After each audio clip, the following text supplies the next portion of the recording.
Hello, everyone. My name is Dr. Jeffrey Bird, and I'm with Royal Roads University's School of Communication and Culture. And it's my pleasure to be with you this afternoon for our presentation from Dr. Irene Gammel, her book, I Can Only Paint, the Story of Battlefield Artist Mary Riter Hamilton. So it's such a wonderful opportunity for us to hear from Irene directly. So I'm just going to at first point out a few items on this particular Zoom, and many of you are familiar with this, but there is a chat box that you can pose any questions, and we will have a question and answer a little later on in the presentation. And there's also a little reaction button if you want to play with that one as well. So let's begin also with an acknowledgement of our traditional lands. Royal Roads University acknowledges that the campus is located on the traditional lands of the Kwisumsum and Lekwungen ancestors and families. It is with gratitude that we now learn and work here, where the past, present, and future of Indigenous and non-Indigenous students, faculty, and staff come together. Thank you. I invite you to acknowledge the lands wherever you are across our nation called Canada. And here's our presentation schedule for today. We'll have an introduction after this slide, and then we have our presentation from our guest today. We'll have a conversation, Irene and I, which is something I always look forward to. And then we're going to have a Spin the Wheel book prize giveaway. So for those of you that have attended today, your name is put into a draw in order to get this book. So what a wonderful opportunity. And for those of you that are unlucky enough to not get the book, there's also information on how you can purchase the book. So I had the opportunity of meeting Irene when I was doing research recently for a documentary as part of the War Heritage Research Initiative here at Royal Roads University that I lead. It houses about 30 documentaries, and Amara Angus, our education advisor, will post the link to that website. And the focus of the effort there is to look at various sites of war memory that are involved with either the First or Second World Wars. And we work with the Guardians of Remembrance, those people that can tell the stories of those places. And my more recent work is on the battlefield of Ypres and how Canada was influenced and how we commemorate and remember today. And that story cannot be fully told without telling the story of Mary Riter Hamilton. And so it was a chance for me to meet Irene in an interview and to read her book. And I was struck by the depth and breadth of the research and contribution that Irene's effort represents. And it's really quite an incredible piece of work. And so it really, to me, shows how so many stories of the First and Second World War, particularly related to war artists, remain untold. And so this is really a contribution for us all. So a little bit about Dr. Irene Gammel. Irene is a professor of arts, literature, and communication at Ryerson University and director of the Modern Literature and Cultural Research Center.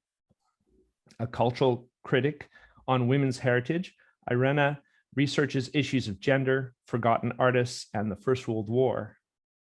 Dr. Gammel has held a Tier 1 Canada Research Chair in Modern Literature and Culture from 2005 to 2018. Which is a tremendous accomplishment, and was inducted as a Fellow of the Royal Society of Canada in 2009. She is the author and editor of 14 internationally acclaimed books. Her latest book is I Can Only Paint, the Story of Battlefield Artist Mary Riter Hamilton, and has forthcoming co-edited publication with Routledge on COVID-19, creative resilience, and the everyday. So welcome, Irene.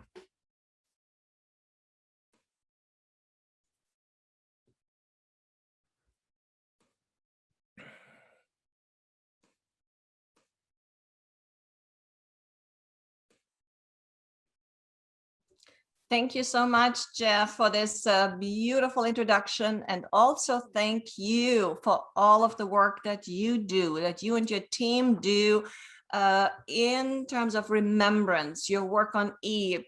You visited Vimy Ridge, so you know many of the sites that Mary Riter Hamilton actually visited. And I very much look forward to talking with you and also hearing about that experience, because I think all of these stories are so interconnected. So thank you very much for the invitation and for the chance here to talk to others and hear from others. And I want to say at the outset, mostly really, I would like to also hear from the audience. I would like to hear what others who have encountered some of the paintings of Mary Riter Hamilton perhaps think about that work, and would like to hear your comments as well and your experiences in looking at this kind of work.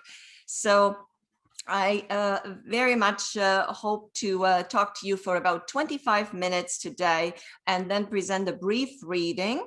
And in my talk today, I would like to talk about two main aspects. First of all, I would like to talk about the paintings themselves, because these paintings were so important to Mary Riter Hamilton. She sacrificed so much for these paintings. First of all, to be able to paint these scenes in the battlefield sites of France and Flanders, and then also to bring them back home to Canada. So I would like to spend a bit of time on the paintings themselves and discuss them with you as both works of art, but also as acts of witnessing, witnessing the destruction of the war itself.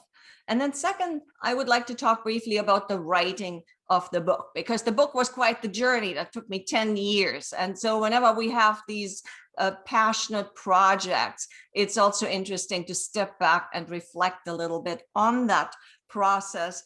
And then I would like to end with a brief 3-minute reading from the book's introduction. And so mostly, of course, I look forward to your feedback and your thoughts. So here we go. More than 10 years ago, my research started out with a painting that captivated me, entitled Dugout on the Somme. The scene takes us inside a trench that is filled with war debris.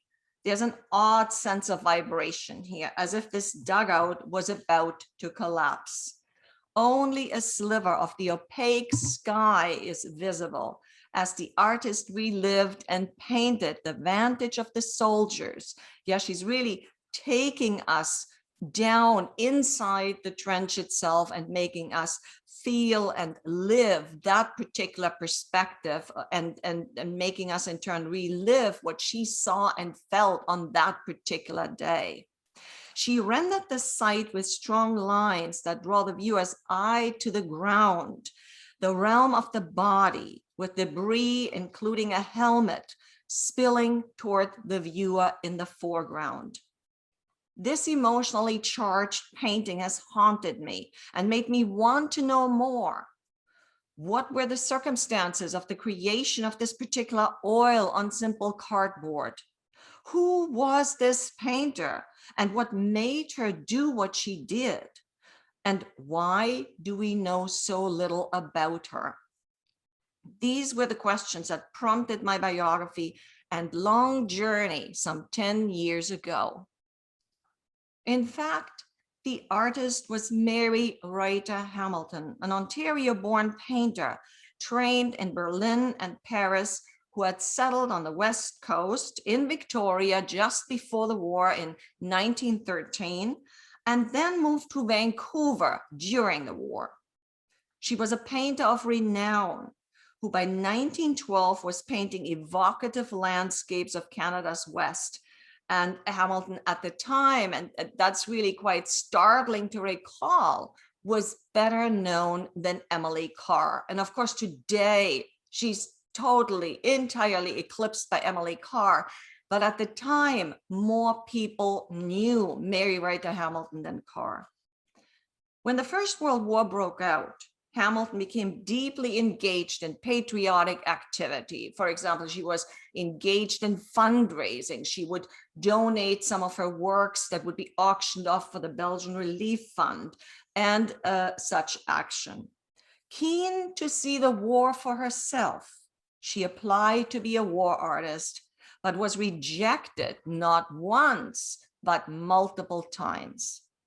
One reason for this rejection was her gender. Yeah, battlefields were still considered a male territory. It was accessible only to female nurses at the time, but certainly not to war artists, to female war artists, that is. Female war artists were expected to do their duty on the home front and perhaps paint some of the home front scenes, as some of her colleagues in fact did.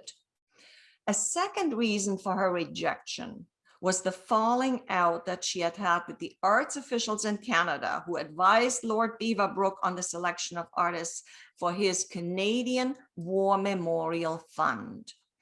And so there was a lot of bad blood between Mary Riter Hamilton and also the National Gallery, starting with 1912.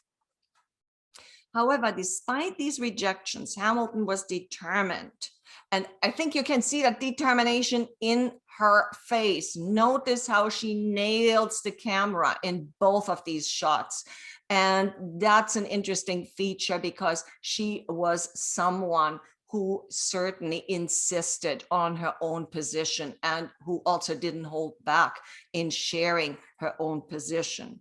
And so despite these rejections, she was determined, and immediately after the armistice, she was commissioned by the War Amputations Club of British Columbia. And the commission was to paint the Canadian war scenes in Europe, with a focus at first on Vimy Ridge. And so she traveled overseas at the age of 51, although her passport boldly claimed that she was only 36. In northern France and Belgium, she immersed herself in the battlefields, living in the trenches and in the ruined villages.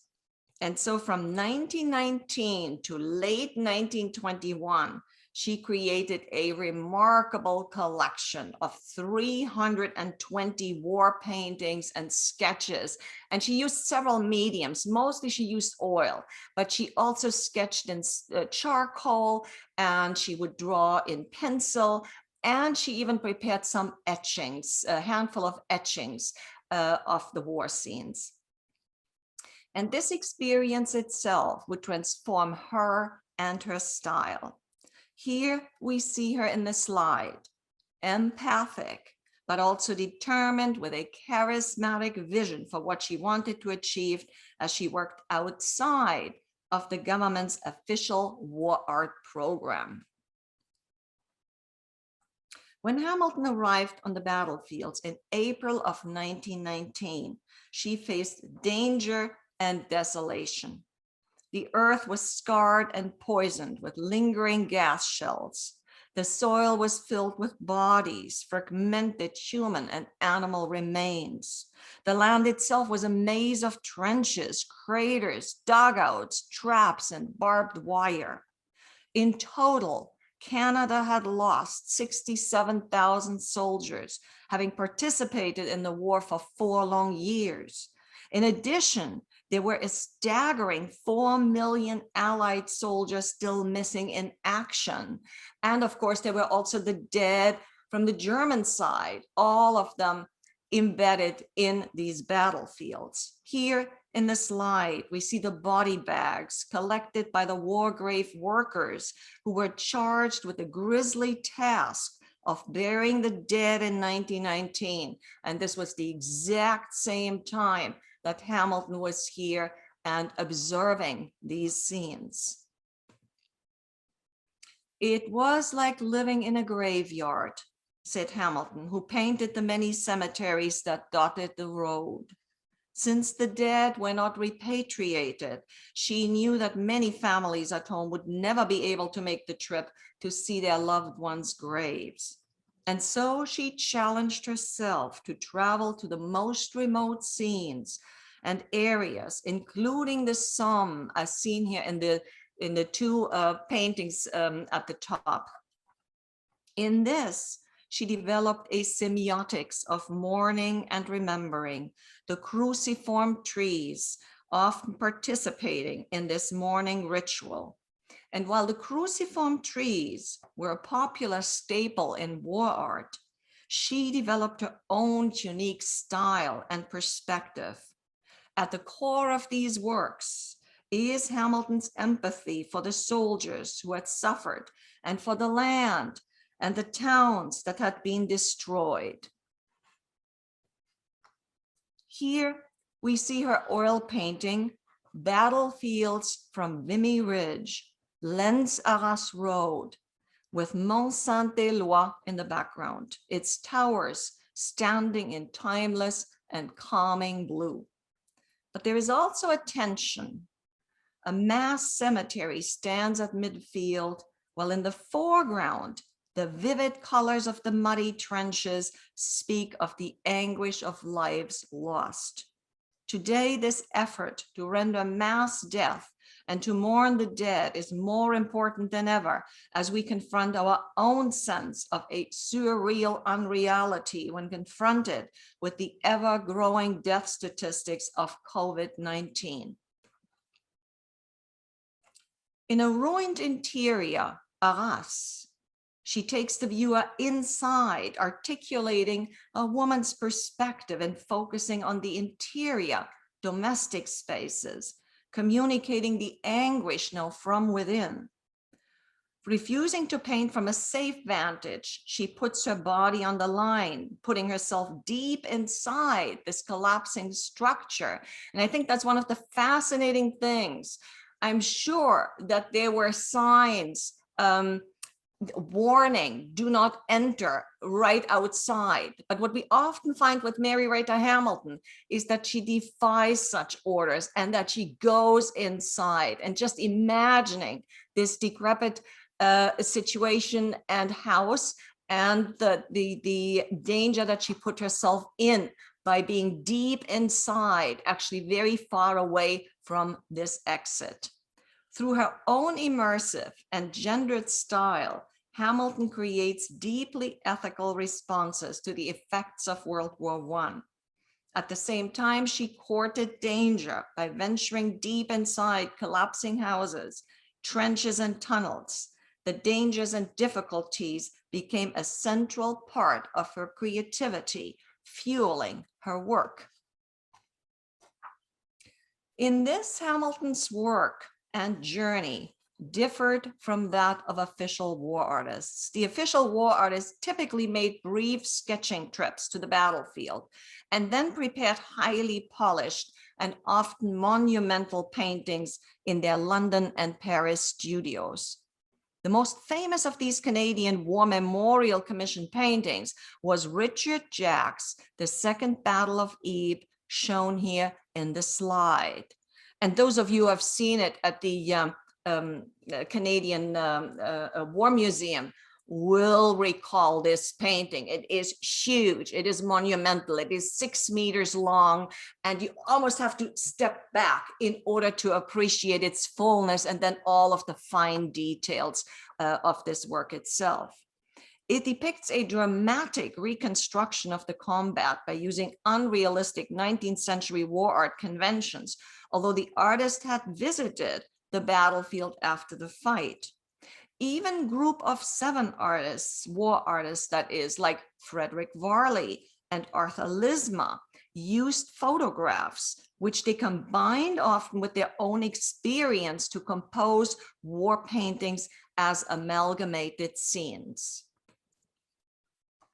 Mary Riter Hamilton, by contrast, transgressed official war painting norms to pioneer her own visceral style that emanated from her own immersive experience in the fields. And I quote, "Some of my pictures are quite small, owing to the difficulty of carrying large canvases through the mud and water and the filth of this region of, at that time, unreclaimed shell holes," unquote. Her work is always understated and typically painted without studio polish. and it is extremely intimate, often forcing the viewer to go close in order to see the details. And I actually, in my research, found it super interesting to enlarge these small paintings on the screen and view the details from close up. Hamilton described her impetus as follows, and I quote, "I came out because I felt I must come, and if I did not come at once, it would be too late because the battlefields would be obliterated and places watered with the best blood of Canada might be only names and memories. It seemed to me that something was in danger of being lost. I did not come in any official mission. I had to come." And thus Hamilton used her own experience and bodily senses as her primary tools, and her approach was deeply immersive. She painted scenes that were typically not in the limelight, such as the cemeteries, the isolated graves, the cleanup of the war, the reconstruction, the women and children, the shattering of families, and the mourning.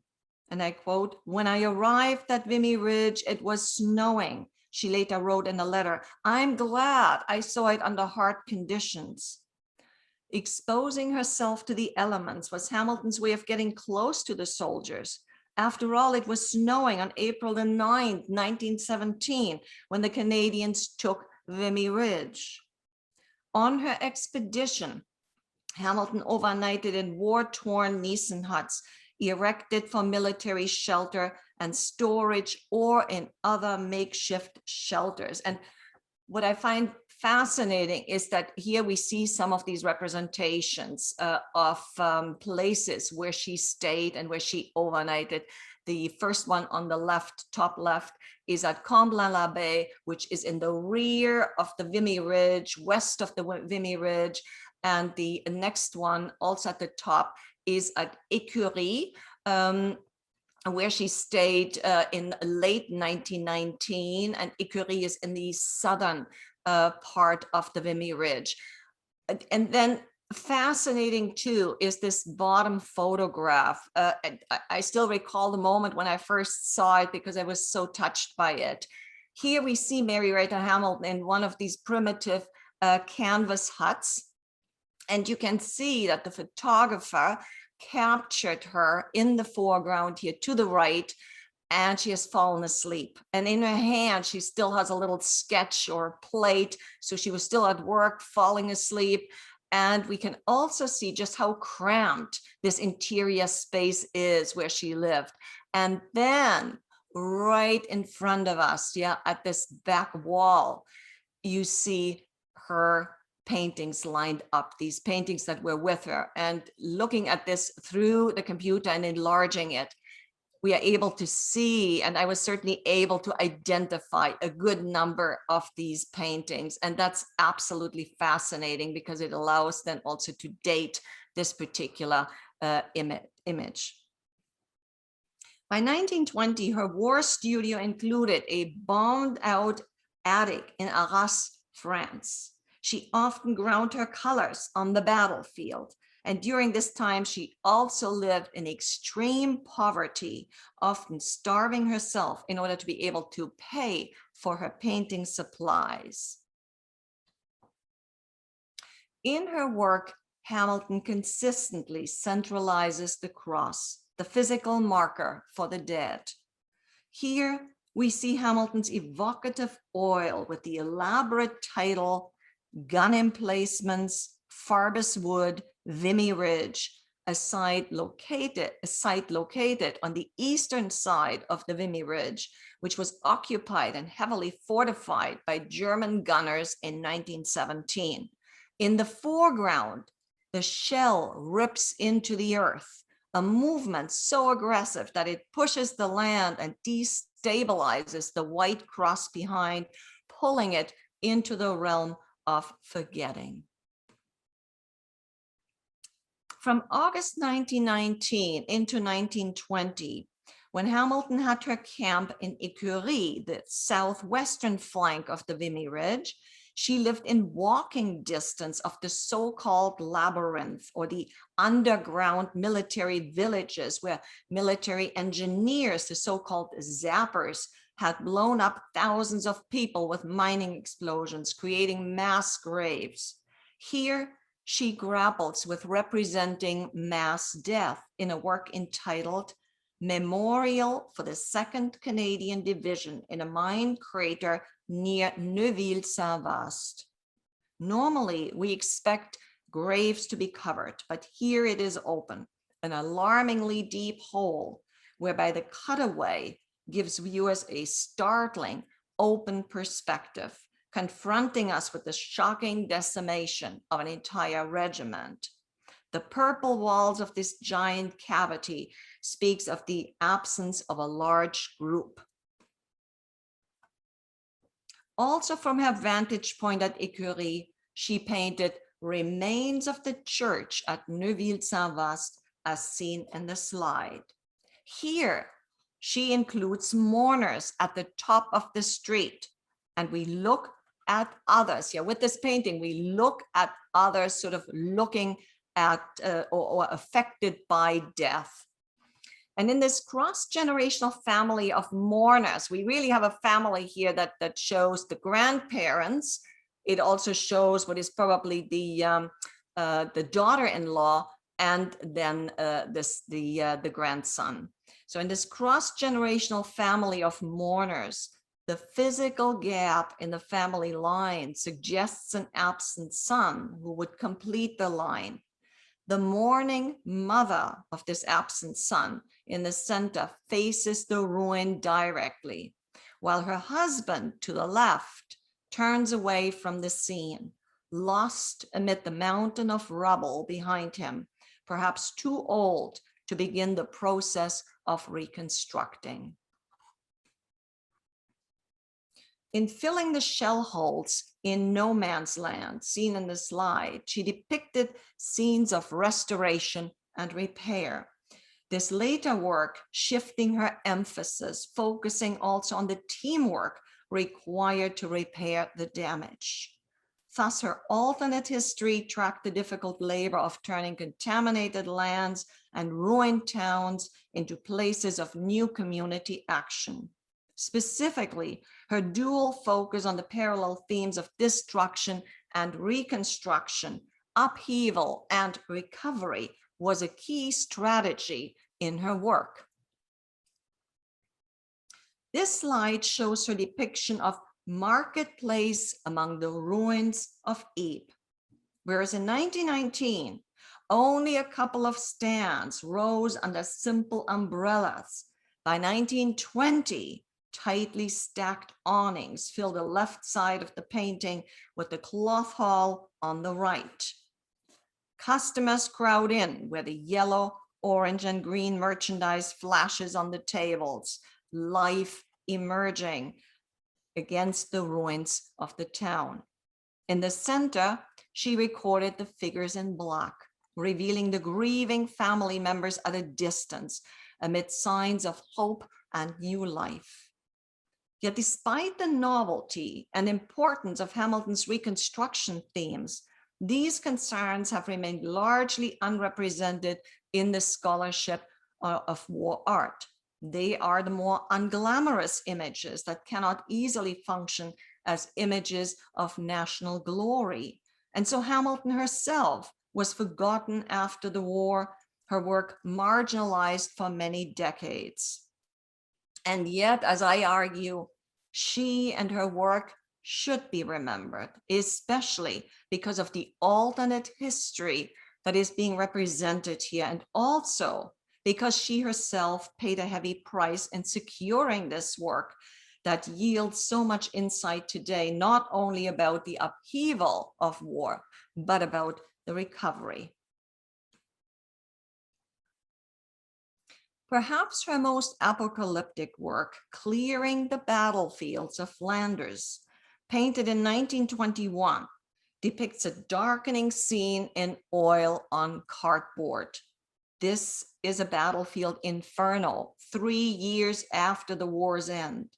Here, she emphasizes the peril facing war workers who are immersed in the site and breathe the toxic fumes that would cause them long-term health problems.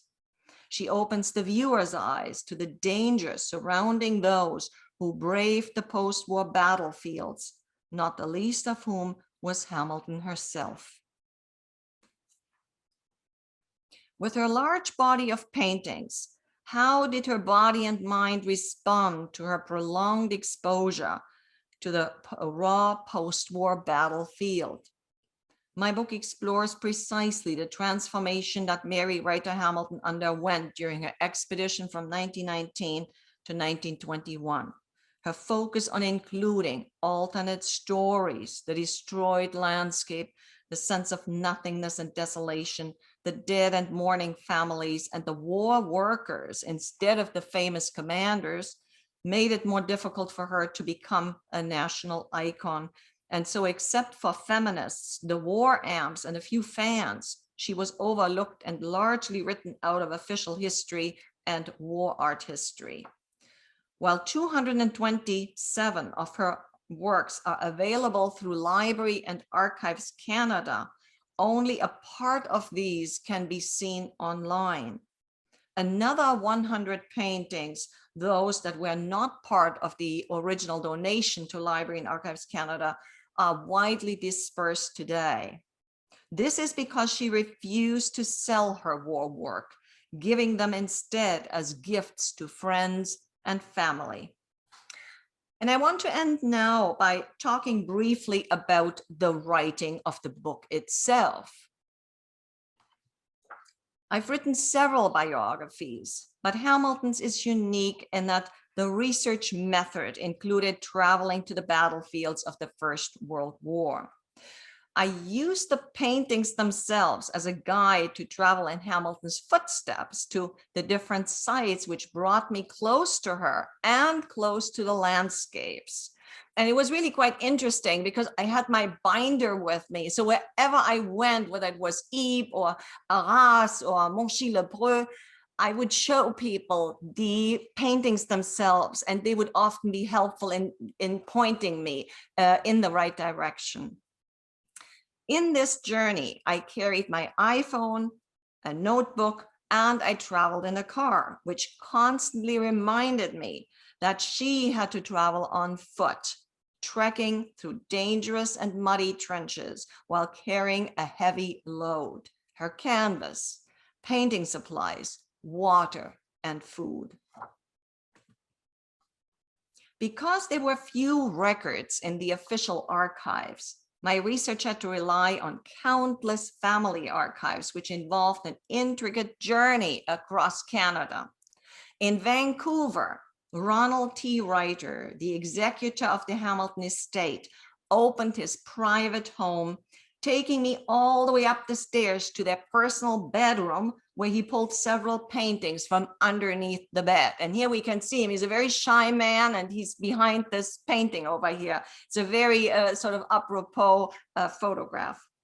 In the upper right, we see gallery owner Uno Langman in Vancouver, who welcomed me by saying in this booming voice that any friend of Mary Riter Hamilton's was his friend. And he has a beautiful collection of Mary Riter Hamilton's work as well, both war work, but also work from the earlier time in Paris. And so a fascinating collection as well. It took years to accumulate the research, including tracking the many paintings and assembling the fragments into a story. One enormous challenge was the lack of diaries and letters retelling the story.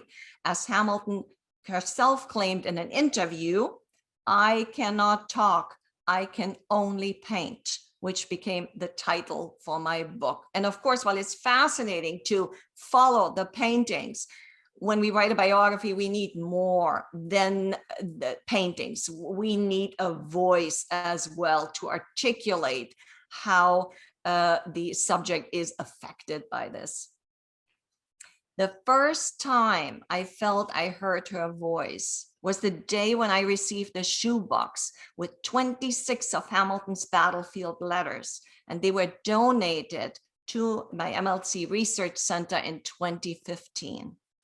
These are the rare documents now preserved at our archive and many transcribed and reproduced in I Can Only Paint. And here you can see our archivists who are handling some of these letters, and one of the very early letter that she had written to Margaret Janet Hart, one of the sort of sporadic patrons who had supported Mary Riter Hamilton on her journey. Telling her story was ultimately a forensic piecing together of the fragments, each fragment bringing me closer to this subject. So what ultimately can readers learn from this book and from Mary Riter Hamilton? First, you will learn about an artist who broke gender boundaries on the battlefield and became unofficially Canada's first female battlefield painter. You will meet an artist with a remarkable determination and empathy for human vulnerability, and who translated that into her aesthetic. And you will also learn about a patriotic woman who underwent a transformation in visiting the battlefields and developing an extraordinary vision for how to represent the war in art. And I want to end now by reading a brief passage from the introduction. And the introduction is entitled, "Here's Where the World Ends." And this short passage is inspired by the painting of the observation post in the slide. And this observation post overlooks Vimy Ridge, located on Loretta Ridge, but overlooking Vimy Ridge. So here we go. She blankets the Vimy Ridge in shades of ocean blue. On a hot day, an eerie silence hangs over deserted ground, the battlefield depleted from the grind of bloody clashes. Under the haze, the rippled metal of an observation post flickers red-brown in the sun. A lone boot rests on ochre clay. The landscape, once beautiful, lies ravaged by 4 years of violence known collectively as the Great War. Standing tall and intent in her skirt, blouse, and hat, she works under the stifling sun in this violated terrain. An observer spotting this stranger through binoculars might see her as an apparition, or at the very least a perplexing presence, to be so matter-of-factly engaged with brush and oils and canvas in such a setting, as though there is no other place she would rather be than in northern France in the aftermath of war. Since the battlefields were considered a male domain, she had to overcome many hurdles to get there. Yet that ordeal is nothing compared with the journey through the horror that lies at her feet once she arrived. Today, Mary Riter Hamilton's oil painting of that day, entitled "Entrance to Canadian Observation Post on Loretta Ridge," testifies to that which she witnessed 100 years ago, before the battlefields were restored by human hand and nature. With a special security pass, I was able to contemplate this work and hundreds of others in the underground vault of the Library and Archives Canada Preservation Centre in Gatineau, Quebec, which houses the largest collection of Hamilton's work. 227 paintings and drawings amid a total of 425,000 works of Canadian art. Having descended into the depth of the bunker in a noiseless elevator, the archivist and I step out into a silent room, hearing nothing but the clicking of our shoes on the concrete floor. The archivist draws out the sliding walls. The soft rattling of wooden frames chatters against the stillness of the vault. The walls carry approximately 15 paintings on each side, bearing the weight of expressive moments snatched by Mary Riter Hamilton. Her signature, often overwriting scenes of mud and water and barbed wire, proclaims her the protagonist of this journey through the land of the living and the dead. Thank you very much, and I look forward to your questions and comments. Thank you, Irene. Very wonderful presentation, and thank you for taking us on that tour of your book. And why don't I start off with a couple questions, and we'll look forward to reading through the questions that people pose on the chat box. And you've written so much about women artists and writers. What makes Mary Riter Hamilton's case so special? It is a special case because she traveled to the battlefield, certainly after the fact, and in the sense that she also was rejected so many times beforehand, and she really developed her style on the battlefields themselves. I think what's interesting about her work is that she injects the empathy that she felt into almost each and every painting. What I find most fascinating about this is that she often takes us inside the trenches, that we don't see a dugout from high up kind of showing its sort of technical features and so on. Mm-hmm. But what she does is she clambers all the way down. She takes us all the way down into the trench itself, and then shows it to us looking up, really confronting us with the mud and the dirt and the ground perspective itself, which was ultimately the perspective of the soldiers. So I do see a very strong emphasis in her work on this empathic perspective. And the same with her representations of the dead. So many of these paintings are paintings of isolated graves or are paintings of cemeteries. And in this, what was important to her was not just to go to the important sites. Yes, she was commissioned to go and paint Vimy Ridge because that was already part of the sort of nation building discourse of the time. She also went to many of the places that were much less known. As soon as she learned, and often she was in contact with the war grave workers, as soon as she learned about any of these graves, she would try and find it. And her goal was always to be close to these graves before they would be changed, because of course this was all the time when some of the temporary graves were removed and where the large, much more industrial cemeteries were being created as we know them today. So when Mary Riter Hamilton was there, the landscape looked very, very different, and she captured that. And so I think another interesting feature was this sort of constant desire to capture what was about to disappear and to really bring that home and to show that to people, even if it didn't look, even if it looked very understated in terms of what she showed. So that's just one of those features.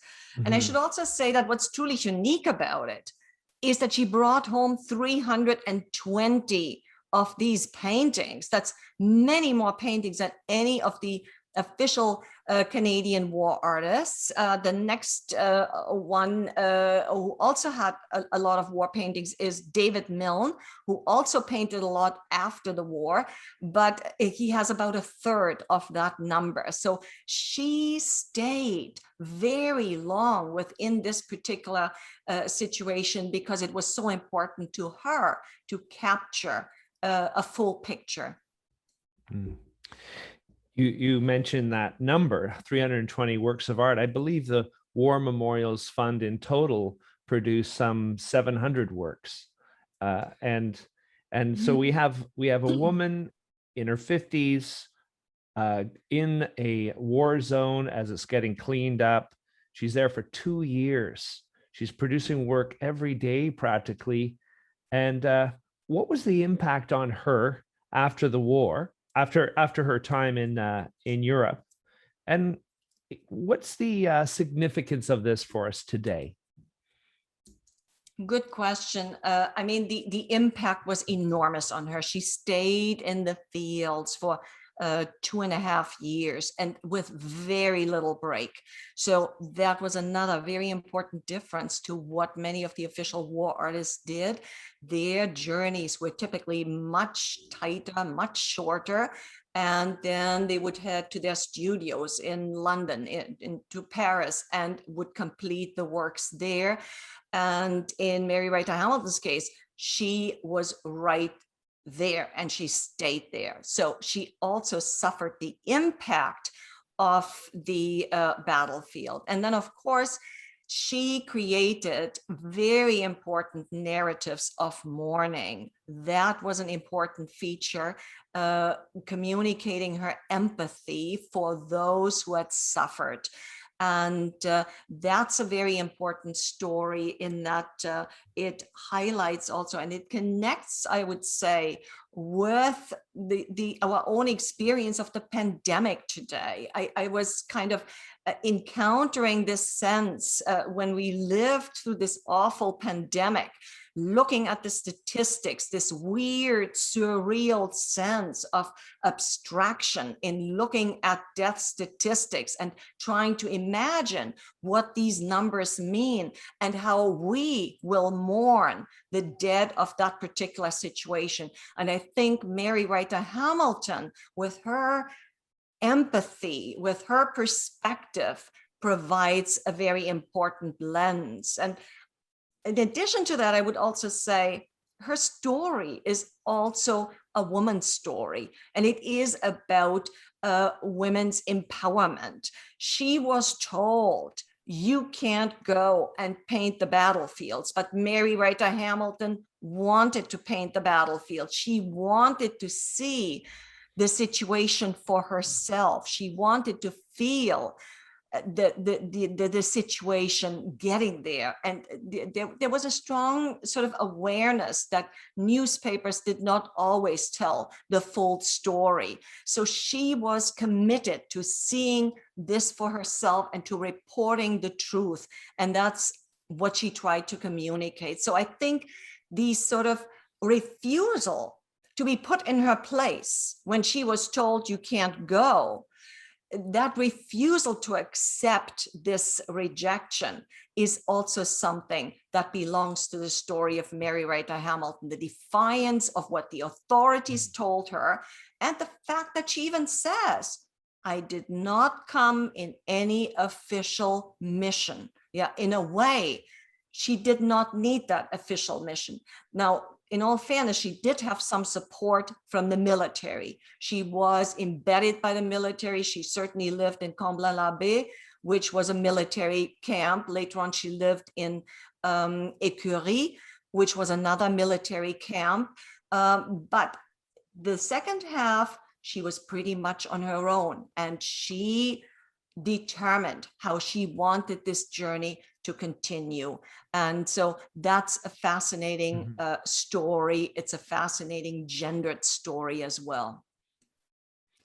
Thank you. Thank you for that. I'm going to go to some of the questions that have been coming in, and thank you for these. There's some when I read down the questions, I see a theme of how come we didn't know about Mary before, and why don't we start with this one? Why was War Amp so enlightened as to commission her? This question from Barbara Walls. Thank you, Barbara. And why is her work not displayed? Good point. So she met the War Arms after she moved to Vancouver. She had been living in Victoria, and then she went to Vancouver, and it was in Vancouver that she met the War Amps in person. And they were impressed because she had been very active during the war on behalf of the soldiers and participating in fundraisers and so on. At the same time, she had not really painted a lot during the war. One of the interesting questions is why did Mary Riter Hamilton not participate more in the sort of home front painting? She was quite interested. There are only a handful of paintings that show the home front. And in that sense, this connection with the war amps was really an important one. And in a way, it also showed that she needed the support of the military. She still needed the battlefields were so tightly regulated at the time that you needed the support of the military in order to be able to travel there, because the conditions were just so awful and it was a very dangerous period. And so the connection there with the war amps was an important one. And they probably realized that Mary Riter Hamilton had that perspective of empathy. She was also someone who was sort of outwardly very patriotic. So they didn't have the feeling that they would be misrepresented, which is an interesting feature. And in that sense, they also had a journal at the time that was called the Gold Stripe. The gold stripe being that little golden stripe that was given to wounded soldiers, including soldiers who had suffered from shell shock. And so her work was reproduced in the gold stripe at the time. And as a result, we see some of these works today that where we don't have the originals anymore. So that's an important aspect as well. Are there places across Canada, perhaps here in Victoria or Vancouver, where one can see some of this work?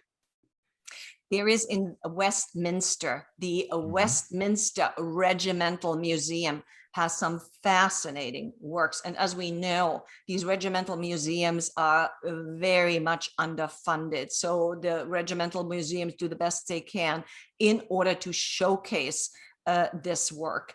And I just heard from somebody coincidentally the other day who sent me an email and said that he had looked at the book and that he recalled having visited the Westminster Museum as a teenager. And I was so moved by that, because it's fascinating to recall these works, because they are actually, the works held at the Westminster Museum are fascinating because they are among the early works that also include the paintings that she had painted at the northern foot of the Vimy Ridge after living at Comblain-l'Abbé, where the infrastructure was relatively safe and where the military provided protection.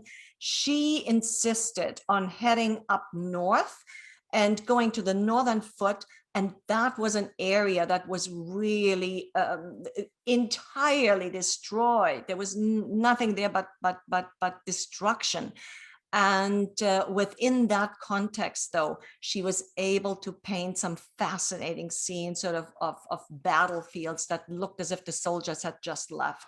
And so her willingness always to risk herself and to travel to places that were so difficult to access also gave her a very interesting and rare perspective on the war, and left some of these important works behind. Mm-hmm.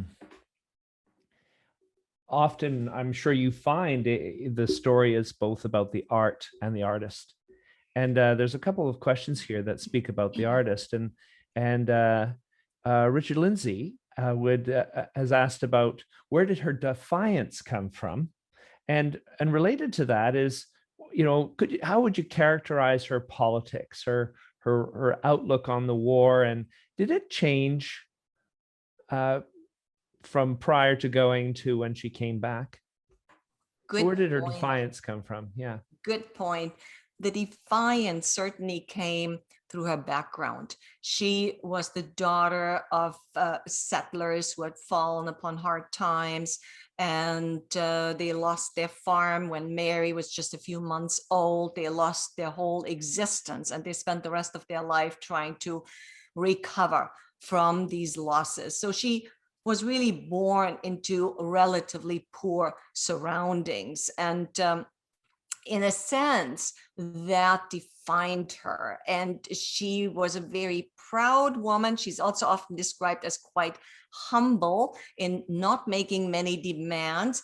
But what we see in these pictures is certainly somebody who does embody that defiance, and where we see her being defiant, especially when she confronts sort of the central Canadian power structures. So she very much embodied the kind of Western perspective, and feeling that the west of Canada was not well represented during that time, and so would always argue for the underdog's perspective. I think we see that throughout her desire to always look for those who don't really have a voice, for those who have been neglected in society, for those who are marginalized in society. So there was a social justice perspective in almost everything that she did. And I think that added to it, that sort of profound sense of needing to speak up. And she did speak up to her own detriment. Oh, and the associated question, how did her politics change? Certainly during the war, and as she headed out to the battlefields, there is this strong discourse of patriotism and so on.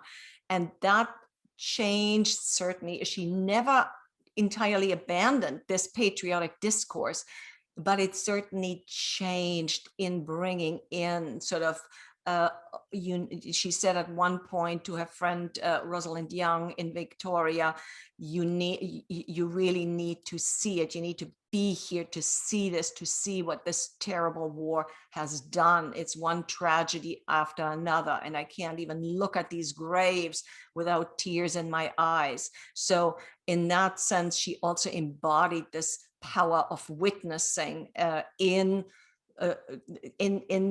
kind of bearing witness to the scenes of destruction. That was the truth she wanted to report on.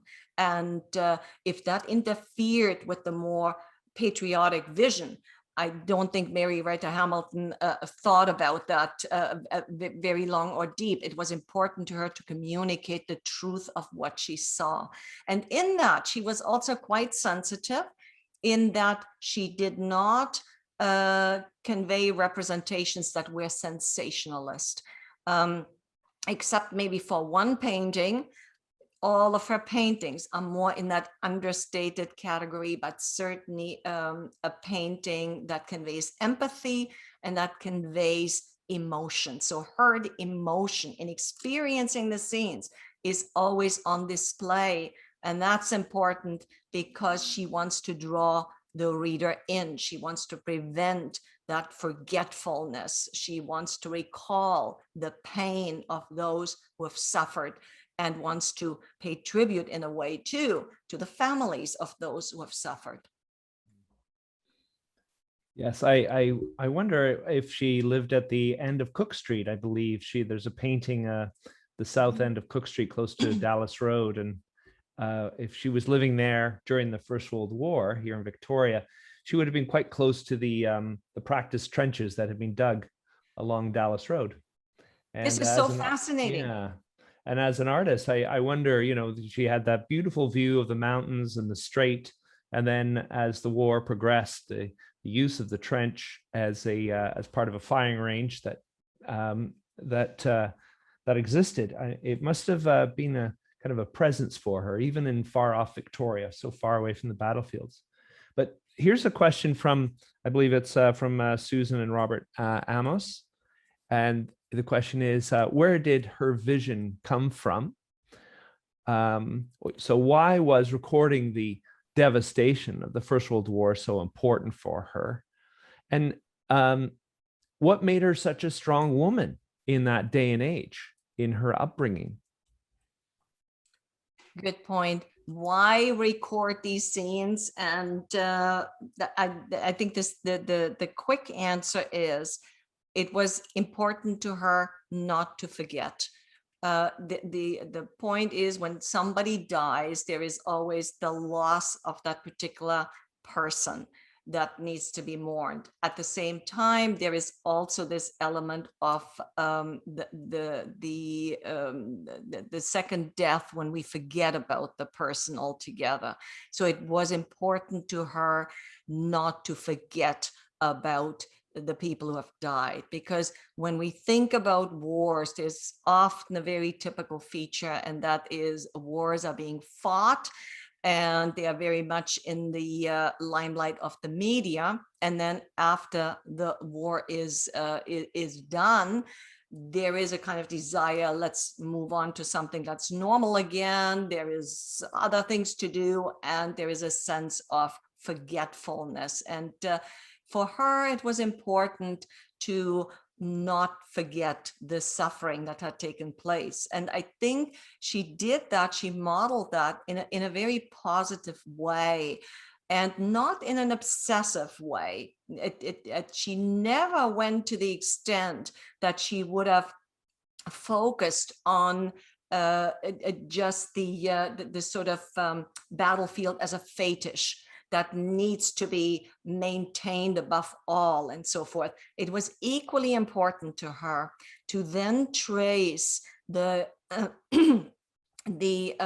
survivors and the returning civilians, and to give them a voice in her paintings as well. So I find that element very interesting, that she is equally empathic about those who are trying to build up new livelihoods, often in the same space. And so often at the time, there was certainly a tension between those who wanted to maintain the battlefields, or who wanted to maintain Ypres, for example. Ypres was a big battleground at the time after the war, because there were those who wanted to maintain Ypres just as it was and create a big shrine. And then there were others who said, but there are all these returning civilians that need a home, and we need to be able to access this and build it up again.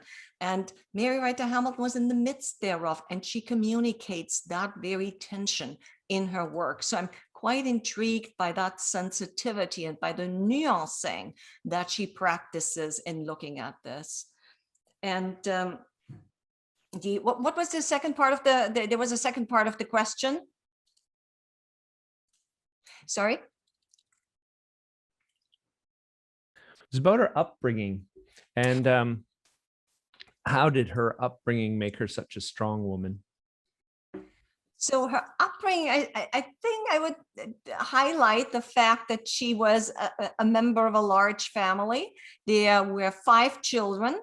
And in a way, she was definitely the youngest, and grew up in this sort of pioneering family that had to struggle. The entire existence was certainly a struggle, as you see this family trying to rebuild. They left when she was around 14. They left Ontario, where she had grown up in Bruce County near Huron Lake, and they went to Manitoba. So they tried again homesteading and so on. And Mary stayed there for a few years, and then she took off. She was already very independent as a teenager, had a big fight with her mother when she just took off with her employer and went to live in Port Arthur, what is Thunder Bay today. And in Port Arthur, she met her first beau, but that didn't work out. And then after that, she returned a few times to Manitoba, but returned again to Port Arthur, and then married there. And after Story continues. Yeah, the story continues. She had a stillborn son, and then she lost her husband at a very young age. And that was certainly a determining factor in her life that taught her sort of the empathy that you can also see in some of her letters. When somebody suffers, Mary Riter Hamilton knows how to address the situation. She doesn't stand on the sidelines and ignore it. She will be there. And I should also add, that it wasn't just the loss of the husband. That was certainly a core loss in her life,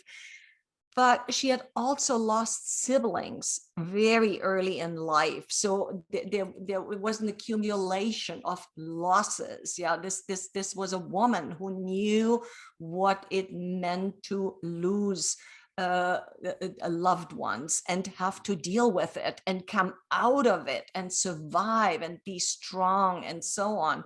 And Mary Riter Hamilton certainly practices that. Yeah. And certainly in your book, you spend quite a lot of time covering her early years. And, you know, as we've already stated, this is a woman with a number of decades of life and adventure. And then she embarks on yet another. We're going to do two more questions. And we're going to do one about her actual artwork and her use of color. And Karen Godbout writes, her use of color is so surprising. They are the colors of France, bright and pretty, in stark contrast to the subject matter. I think this disconnect helps convey the sense of grief and mourning. Do you agree? What would you comment further, please? Thank you so much for that question. I think one of the outstanding features of Mary Riter Hamilton's artwork is indeed the use of color. Often when we think about World War I, we think of sort of the sepia tones of the photographs and so on. And in Mary Riter Hamilton, she takes us inside the trenches. She shows the play of color itself, and she makes that part of the meaning. She was not the only one to use color, but for Mary Riter Hamilton, it was important also to convey emotion through color, and color was very important to her. So that's certainly a feature, I think, that also captures us today. And you may recall that Canada Post used one of her artworks just very recently and gave Mary Riter Hamilton her own stamp, and the work that they chose was Trenches on the Somme, which is just such stunning colors. It's we see the white chalk trench and then the red poppies that can be found in those trenches. Yeah, this was when she arrived there, it was 1919, 1920, so several years after the Battle of the Somme in 1916. And it's a work that really proclaims, in a way, the end of the war. But it does so also with colors that evoke the Somme itself, with its white chalk trenches, this blue sky that had been shining on the sun shining on the first day of the Battle of the Somme. So she brings back those elements as well. And of course, I'm sure that Canada Post also picked that particular work because of the white red, and that goes again with the national colors as well, you know. So there is also probably a political reason for choosing that particular work today as the first work to be shown of Mary Riter Hamilton's and in tribute of her. Yes, I find that particular painting quite powerful, because it does show that, you know, the red poppy and just how it just pops in some of her paintings. It just really, and of course it has so much symbolism for us. So I will ask one more question before we go to the grand draw for a book. And this is a question from Susan and Robert Amos, and it's what was the impact on your life in researching and writing this book? Oh, what a wonderful question. Thank you so much for that. It's been such a long journey. And when I started this book, I started out by telling the story of a strong, powerful woman whose work had been neglected. That is part of my research agenda. That is what I've been doing for 2 decades. Yeah, looking at underexplored artists and writers and giving them their voice today, and showing also why they've been neglected, because we can learn a lot about the structure of history and the structure of systems in looking at those who have not been given the limelight. And in that sense, that was kind of the impetus in starting out with the story itself. And what I discovered was certainly so much about Mary Riter Hamilton. It was about encountering the battlefields that were so important. I had known very little about these battlefields beforehand, and being there and seeing these masses of crosses and being able to see Ypres and see what it is today, all of this was just profoundly moving. And at times it was, it could even be unsettling and so on, but it was a very rich journey in terms of learning. And it was also a journey that allowed me to talk about the importance of an artist like Mary Riter Hamilton and to make a case for why the work should be shown. And I'm so pleased to report that certainly with the centenary, some of her works were shown even at the Canadian War Museum. They were also shown most recently at the In Flanders Fields Museum in Ypres, who had an exhibition devoted exclusively to reconstruction. And so she was a part of that larger exhibition. And of course, many thousands of people travel to Ypres on a yearly basis and explore the scenes, the same with Vimy Ridge and so forth.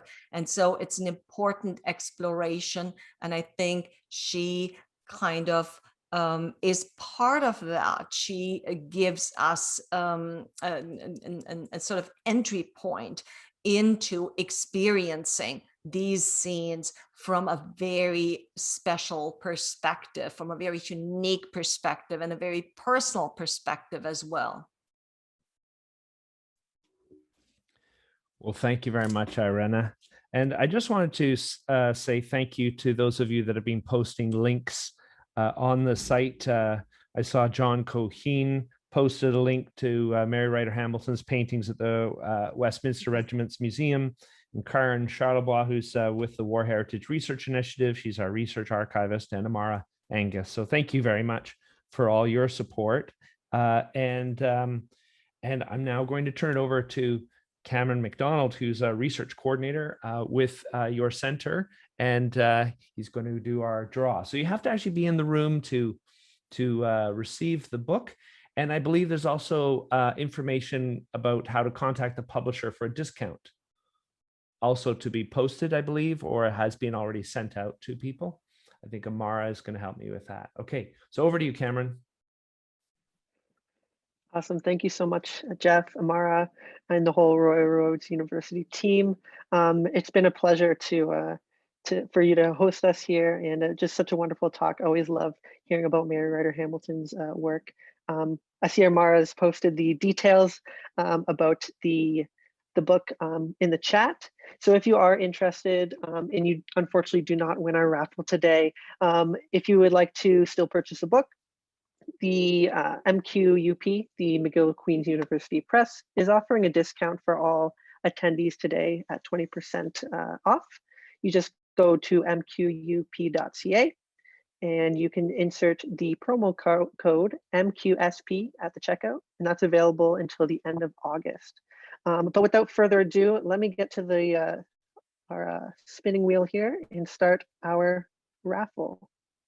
So hopefully you are all seeing the I Can Only Paint book here spinning on your screen.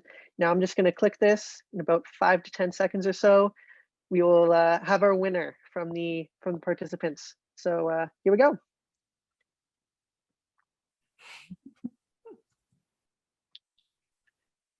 Wait, there we are, Caroline McDuncan. There we are. There's our winner. Wonderful. So, congratulations, Caroline. Feel free to reach out to adminmlc@ryerson.ca. We'll give you all the details. And yeah, look forward to touching base then. Now back over to you, Geoff. Okay, great. Thank you very much. And Irene, would you like to say any final words before we conclude this afternoon?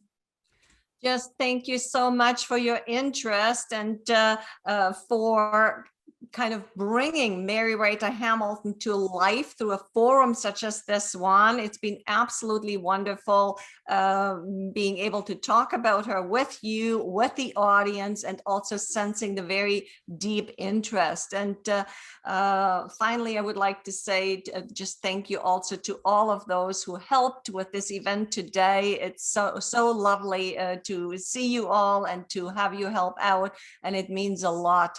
And I hope we'll have many more conversations regarding Mary Riter Hamilton. And I always love hearing from people. So simply send me an email message. You can also contact us through the MLC Research Center or communicate via Twitter.